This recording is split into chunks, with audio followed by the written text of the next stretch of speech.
हा बोला. आज तुम्ही बेमुदत उपोषणाला बसलाय, काय करा? नाही, उपोषणला बसलोय म्हणजे काय आहे, आता आम्ही 3-4 वर्ष इकडे तहसीलदार साहेबाकडे येत होतो. त्यातून आम्हाला त्यांनी पाणी करून रस्त्याचा आदेश केला होता. तिथून रस्ता झालेला नाही आमचा. आणि कसं होतं, आमची जनावर तिथं आहेत, म्हशी 2 आहेत माझ्या, शेतीत तर 4-5 एकर आहे. बाजूचे 2-4 शेतकरी आहेत, त्यांना पण रस्ता नाही. पण त्या लोकांचं कसं, जमीन आता सध्या पडाक आहे अजून, त्यामुळे ते काय लोकांना लक्ष देत नाही. ते आता आमचा ऊस पण आहे, मका केली होती, म्हणजे मका मी 2 महिने रानामध्ये ठेवली आमची. 2 महिन्यांनी दुसरीकडून नेली तर ट्रॅक्टर अडकला, JCB लावून काढला, पाणी असल्यामुळं. त्या बाजूने आम्ही फक्त जनावरांसाठी येतोय जातोय. आम्हाला एरियाची गोंद जरी न्यायची म्हटलं तरी मोटरसायकल तिथपर्यंत जात नाही, अशी वाईट अवस्था आहे तिथली.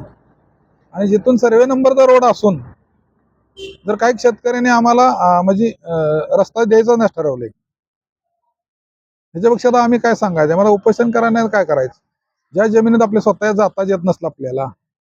माझ्या आईला गेल्या वर्षी कळलं ना, ऊस तुटला नाही आपला सगळा, तर आईनं आमचं जेवण सोडून दिलं, ते मरण पावले. ह्याच्यापेक्षा आम्ही आता काय सोसायचंय?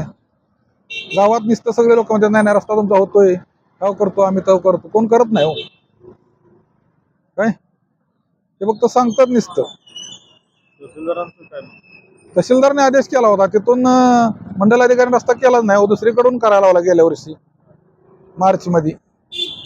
आणि तेव्हा पण रस्ता केला कधी, उद्या कारखाना बंद होणार आदल्या दिवशी, तेव्हा पण माझे 20-25 रुपये खर्च झाले काय.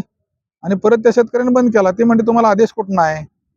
ज्या गटातून बाबा 618च्या पश्चिमेसनं रस्ता आहे आणि 615च्या उत्तरेसनं, तिकडून तुम्ही रस्ता करा, सगळ्यासाठी होतोय, माझ्याकडे कशासाठी केला? त्यांनी बंद केला 15 दिवसानंतर.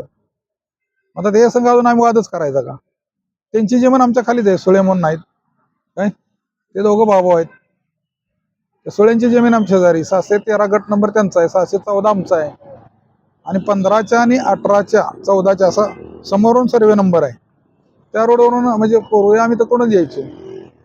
आता आम्ही बागायत केलं, आमची जमीन एकतर कमी भरायला लागली, आमच्या आई वडिलांनी काही मोपलेली नव्हती. आमच्या जमिनीत दुसऱ्याने अतिक्रमण केलं, तर आम्ही शासकीय मोजणी नेली. त्यानंतर यांनी आमचा रस्ताच बंद करून टाकला 2-3 वर्ष झाला. 3 वर्ष झाला, आता ही 4 वर्ष, 4थं वर्ष आहे. रस्त्याची आम्हाला अडचणच आहे. अडचण म्हणण्यापेक्षा आम्हाला तिथं जायलाच येत नाही. नाव काय? अशोक शामराव भानुसे. आमच्या आईच्या नावावर जमीन होती, आई वारल्यानंतर आता माझ्या आणि माझ्या बहिणीच्या नावात 1 महिना झाला, लागले 2 महिने झाला.